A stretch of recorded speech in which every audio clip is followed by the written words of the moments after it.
À la une de ce journal, le ministre de l'Intérieur et de la Décentralisation participe par visioconférence à la réunion sur la mise en œuvre du processus de Bamako.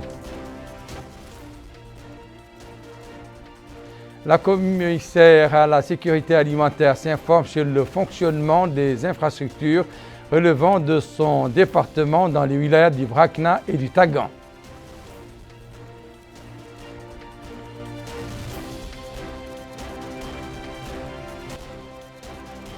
Et le bureau régional d'El Mauritania à Kaïdi célèbre sa première année de mise en service et les autorités du Gorgol saluent la contribution dans la couverture des événements.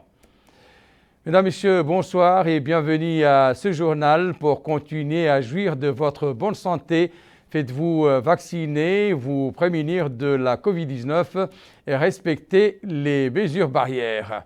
Avant de passer au développement des titres, un mot sur la restructuration de la dette de notre pays à l'égard du Koweït qui continue de susciter des réactions positives, notamment au sein de la classe politique. Majorité et opposition ont salué l'aboutissement heureux des efforts du gouvernement grâce à sa capacité de négociation qui ont permis d'éponger une grande partie de ces dettes après plusieurs décennies de négociations conduites sans succès. Mohamed Khattab.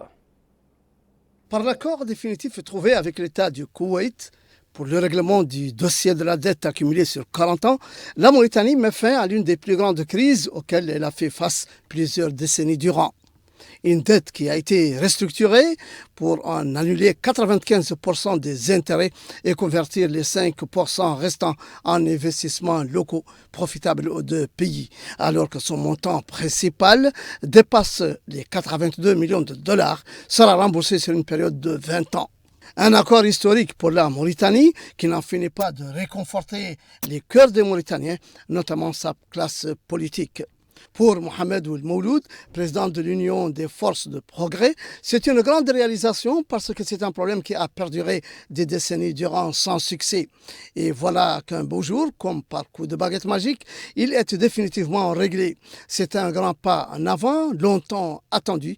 Le gouvernement koweïtien et son peuple montrant, si besoin en est, leur attachement aux liens de fraternité qui les lient à la Mauritanie, tout comme leur générosité et leur solidarité avec le peuple mauritanien. De son côté, M. Khan Hamidou Baba, président du parti Coalition pour le Vivre Ensemble, c'est une grande satisfaction. En ce qui concerne l'allègement de cette dette du Koweït, c'est une nouvelle que j'ai accueillie avec beaucoup de satisfaction. Je sais que nous avions une dette qui était en souffrance depuis les années 70, qui était partie de moins de 100 millions, mais qui aujourd'hui avait grimpé jusqu'à environ 1 milliard de dollars, ce qui est inacceptable, insupportable. Les différents gouvernements, malheureusement, ont fait la politique de l'Autriche et il faut saluer cet accord qui vient d'être obtenu avec le Koweït. Même son de cloche, Cheikh Abdessalam Ould Horma, président du parti Sawab, qui se déclare heureux pour cet accord qui résout de grands problèmes économiques pour la Mauritanie, en espérant que les dettes seront orientées dans des projets de développement qui feront avancer le pays et ses générations. Pour Beddah Ould Kawar, président de l'Association pour le développement et le travail de bienfaisance, le Koweït a toujours aidé à accompagner la Mauritanie depuis son indépendance et donc, dit-il, on peut comprendre les raisons de cet accord puisque depuis les années 1961, le Fonds koweïtien a toujours financé des projets en Mauritanie.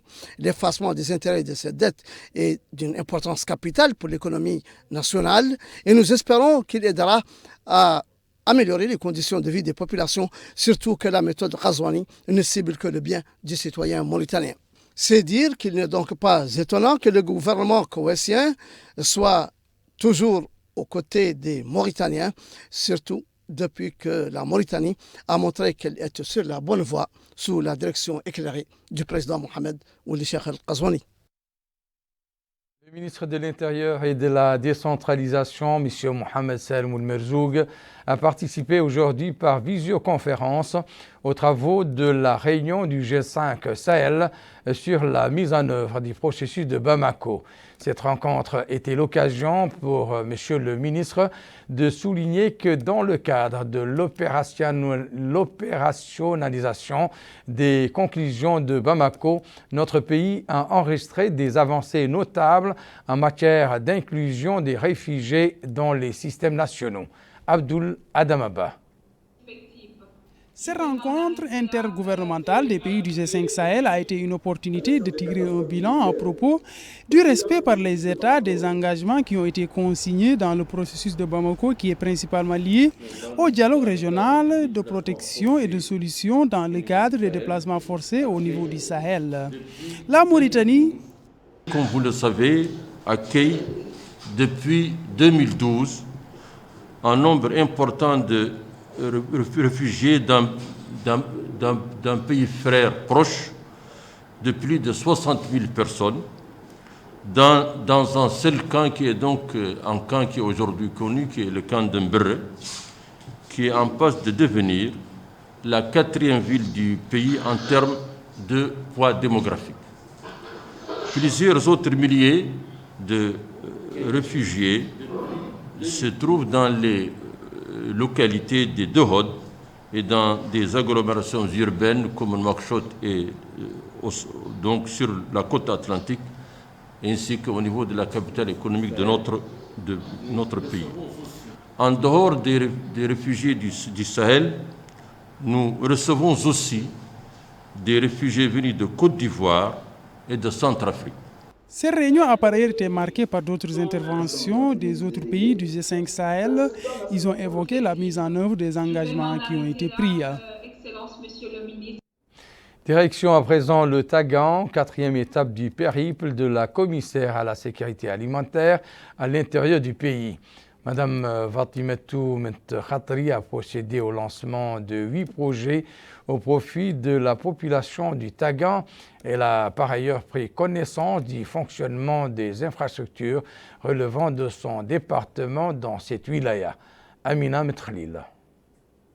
Dans le cadre de ses visites sur le terrain, notamment dans la wilaya du Tagan, la commissaire à la sécurité alimentaire, Mme Fatimatou Khatri, a effectué en compagnie du wali du Tagan, M. Mohamed El-Mokhtar Ould-Hend, plusieurs visites aux différents services relevant de son secteur. La visite effectuée dans la wilaya du Tagan a été pour la commissaire à la sécurité alimentaire l'occasion de donner le coup d'envoi de 8 projets générateurs de revenus dans la wilaya. Ces 8 projets s'inscrivent dans le cadre d'appui aux couches vulnérables de la population. M. Khatri a expliqué que cette visite couvrira les différentes wilayas du pays. Au Tagan, précise-t-elle, il est question de passer en revue toutes les activités menées par le commissariat au niveau de la wilaya et de s'assurer que tous les programmes sont opérationnels tels que prévus par le CSA, que ce soit les distributions gratuites, les activités génératrices de revenus, l'approvisionnement des boutiques LML, en plus des magasins du CSA.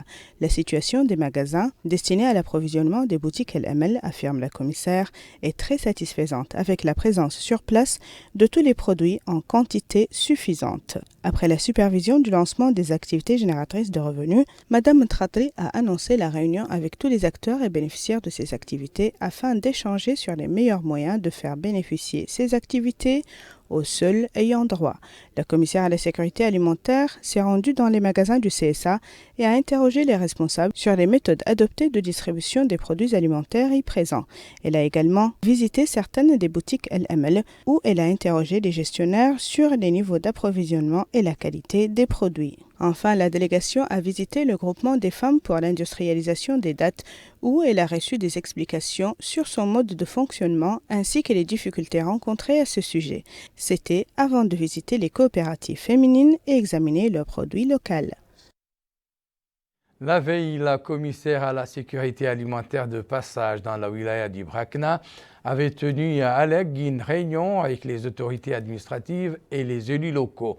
Réunion centrée sur les voies et moyens permettant le suivi régulier des projets exécutés par le CSA au Brakna. Cette réunion a abordé toutes les questions et problèmes liés au projet du commissariat à la sécurité alimentaire et ses distributions au profit des citoyens. Elle a également abordé la nécessité d'organiser et de contrôler les magasins d'approvisionnement et d'augmenter leur nombre, en particulier dans les zones rurales isolées. En réponse à ces observations, la commissaire à la sécurité alimentaire a indiqué qu'elle s'emploie à résoudre tous ces problèmes selon un nouveau plan visant à développer et améliorer les programmes et interventions du commissariat à la sécurité alimentaire. Elle a souligné vouloir intensifier son travail dans les domaines ciblés afin qu'il touche aux conditions de vie socio-économique de la population, en soulignant dans le même contexte que tous ces programmes seront revus afin d'atteindre les objectifs souhaités. La commissaire à la sécurité alimentaire, Mme Fatimetou Mentkhatri, en compagnie du Walidi Brakna, M. Mrabbi Rabbou, Oulbounenna ou l'Abidjin, a effectué une visite au village de Msbah al-Khair dans la commune de Chakar, au cours de laquelle elle a inspecté un projet de clôture de 700 mètres de long construit par le commissariat à la sécurité alimentaire pour protéger les fermes de la population locale de tout dommage aux pertes. Retour à Nouakchott pour parler de cet atelier d'une journée organisé à l'initiative du ministère des Affaires économiques et la promotion des secteurs productifs, des représentants des ministères de la Santé, de l'Emploi, de l'Action sociale, de la famille et de l'enfance, ainsi que des experts et représentants de la société civile étaient conviés à cet atelier pour dresser l'ébauche de la future stratégie nationale de promotion d'une économie sociale et solidaire. Abdoul Adamaba. Ces rencontres d'une journée comptent discuter et examiner les différents axes de la stratégie nationale pour la promotion d'une économie sociale et solidaire. Au sortir de cet atelier, les participants présenteront un rapport final dans le cadre de la mise en œuvre de ce programme. Plusieurs acteurs des secteurs de la santé, de l'emploi et de l'action sociale ont pris part à cette journée d'échange. Le conseiller du ministère des Affaires économiques et de la promotion des secteurs productifs a affirmé que l'économie sociale et solidaire est d'une grande importance au vu de ces principes que sont la solidarité, l'interdépendance et le travail d'équipe. Il a par ailleurs affirmé que le gouvernement compte mettre en œuvre une stratégie nationale pour la promotion de l'économie sociale et solidaire, appuyant ainsi le secteur public et privé et aider à la résolution du chômage. Les experts qui ont participé à cet atelier ont présenté des exposés afin d'aborder la thématique au menu de ces rencontres qui tournent autour de l'économie sociale et solidaire. Joyeux anniversaire, le bureau régional de la chaîne El Mauritania à Kaïdi a soufflé aujourd'hui sa première bougie, un anniversaire auquel ont assisté le wali du Gorgol et le directeur général adjoint d'El Mauritania. Ces bureaux couvrent l'activité nationale aussi bien dans la wilaya du Gorgol qu'au Guidimara. Le premier anniversaire de l'implantation du bureau El Mauritania dans la ville de Kaïdi a été immortalisé lors d'une cérémonie officielle. Cérémonie présidée par le wali du Gorgol, M. Ahmed Noul Sidba, accompagné du directeur général adjoint de la chaîne El Mauritania, M. Mkhtar Ould Abdallahi. Le wali a indiqué que la télévision El Mauritania à Kaïdi a grandement contribué à la transmission des grands événements de la wilaya, mettant en évidence ses importantes capacités économiques, touristiques et sa diversité sociale, illustrant ce microcosme de la Mauritanie. Le directeur général adjoint de la télévision, M. Mkhtar Ould Abdallahi, a indiqué que l'objectif des bureaux régionaux est que le citoyen ait une tribune proche de lui pour exprimer ses préoccupations, ses inquiétudes, ses espoirs et ses aspirations. De son côté, le directeur du bureau de Kaïdi, M. Mohamed Ali Ould Serk, a présenté les bilans d'une année d'intense activité au cours de laquelle le bureau a consolidé les liens entre la population, les autorités et les acteurs politiques. Au cours de la cérémonie, les participants ont suivi une présentation sur les activités les plus marquantes du bureau au cours de sa première année. À la fin de la cérémonie, des certificats de reconnaissance ont été distribués par le bureau aux autorités administratives, aux élus locaux et à certains acteurs des deux wilayas, du Gorgol et du Guidimara. De la pluie, Yanaï la veille au niveau de plusieurs localités du Hod Sharqi. Je vous invite à découvrir les hôtes relevées par les services décentralisés du ministère de l'Intérieur et de la décentralisation.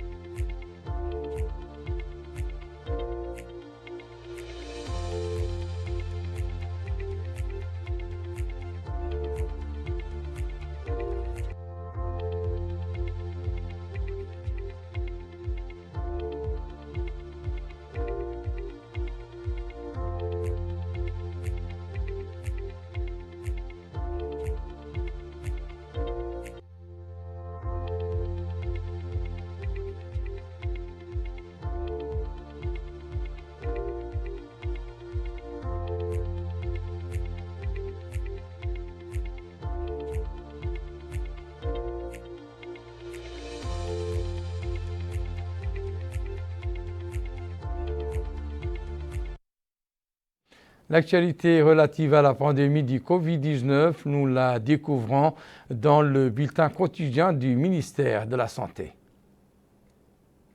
148 nouveaux cas ont été enregistrés, dont 5 cas contacts et 143 cas communautaires.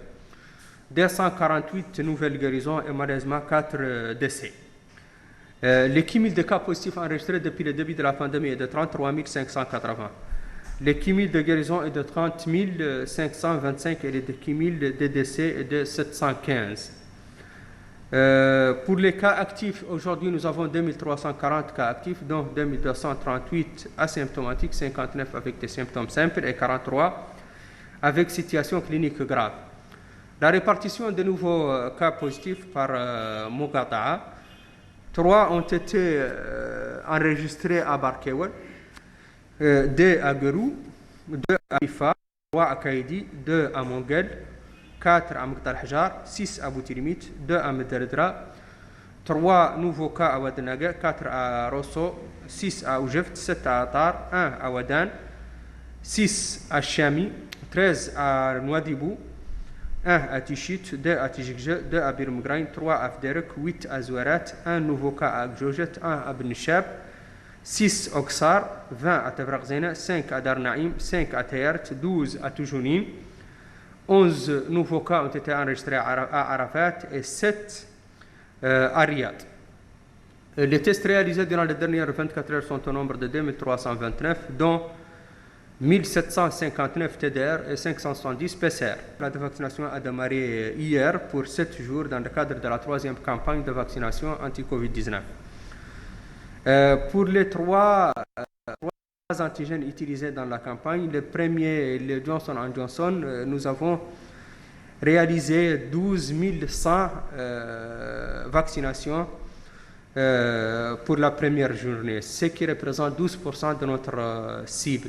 Pour le deuxième vaccin, l'AstraZeneca, nous avons enregistré 29 000 pour la première journée, 29 372, ce qui représente 39% de notre cible. Et pour le troisième antigène, qui est le Sinopharm, nous avons enregistré 15 568 vaccinations, ce qui représente 20% de la cible.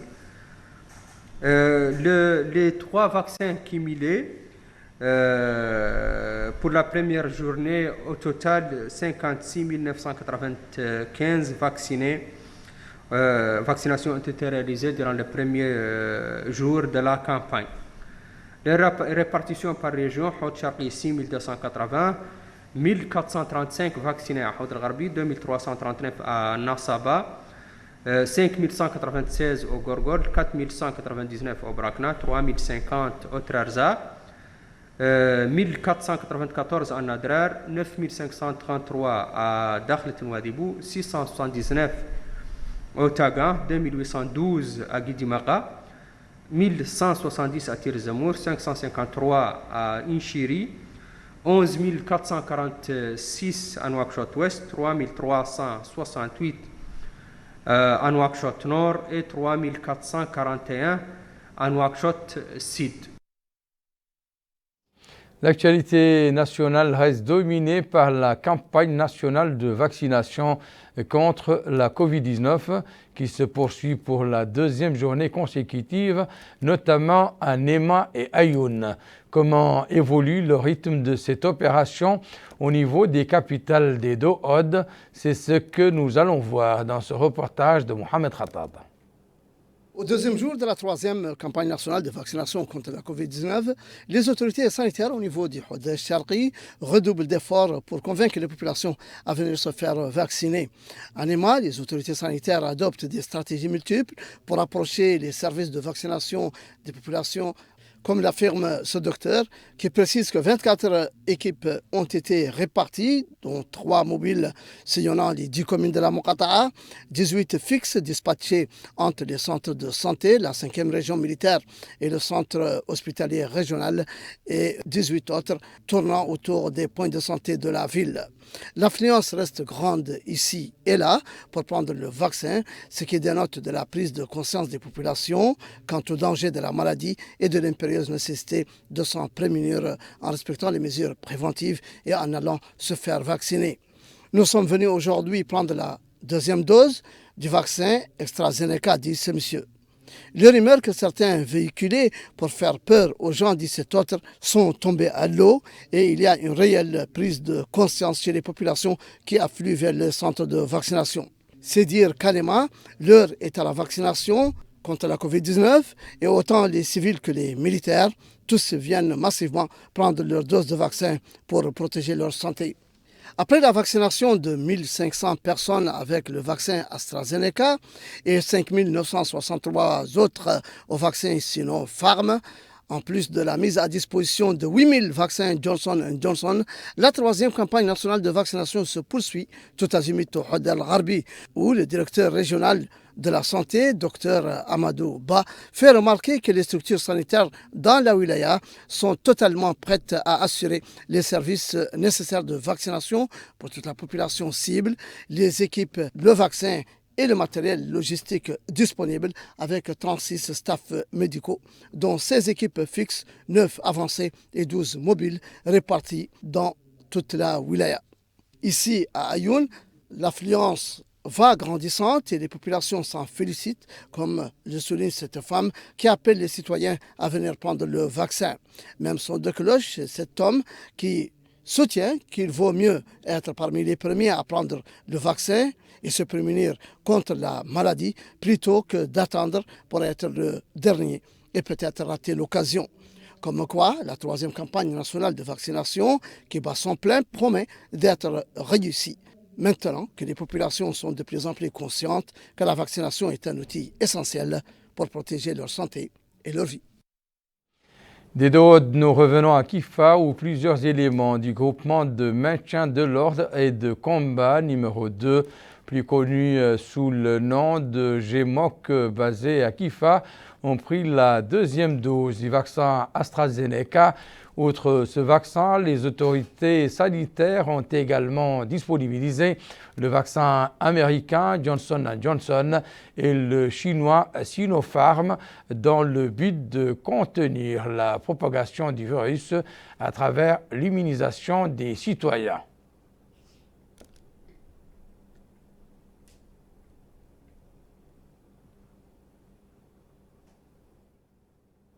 Nous restons à Kifa où une opération d'évacuation des eaux de pluie est en cours dans plusieurs quartiers de la ville qui ont été inondés par les dernières précipitations. Naja Jekani.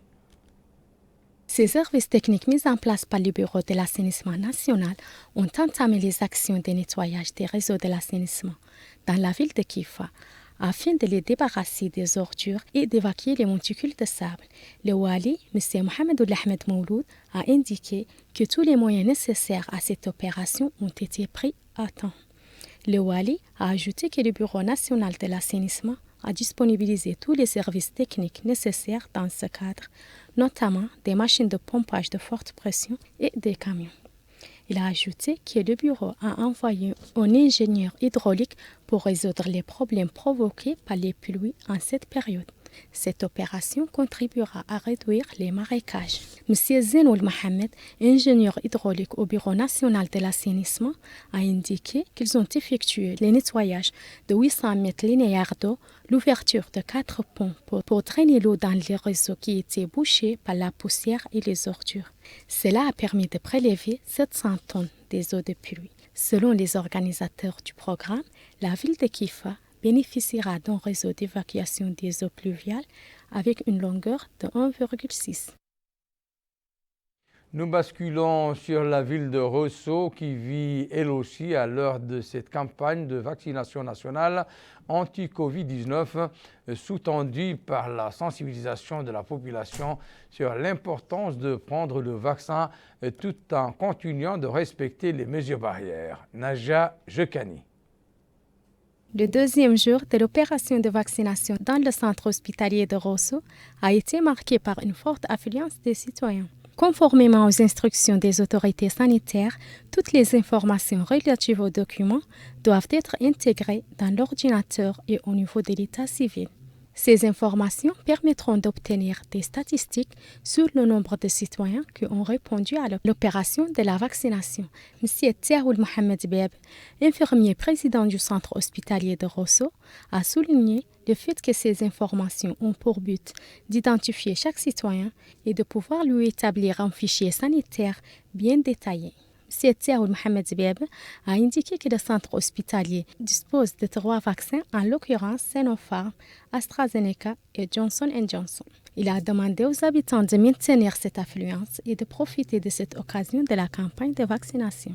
L'attitude des citoyens envers la vaccination varie. Il y a des citoyens qui ont conscience de la nécessité de se faire administrer le vaccin et d'autres qui le font par mimétisme. Ce citoyen, Mohamed Ali Oul-Mahtouk, a indiqué que les citoyens veulent au moyen d'arrêter les fausses rumeurs qui circulent dans les réseaux sociaux en ce qui concerne la vaccination, ce qui a des effets négatifs sur l'affluence des citoyens. Le 2e jour de la campagne de vaccination contre le coronavirus à Rosso a été marqué par une forte affluence des citoyens des populations due à leur forte motivation qui a dépassé l'attente des autorités sanitaires. Le rappel à présent des principaux titres de cette édition. Le ministre de l'Intérieur et de la Décentralisation participe par visioconférence à la réunion sur la mise en œuvre du processus de Bamako.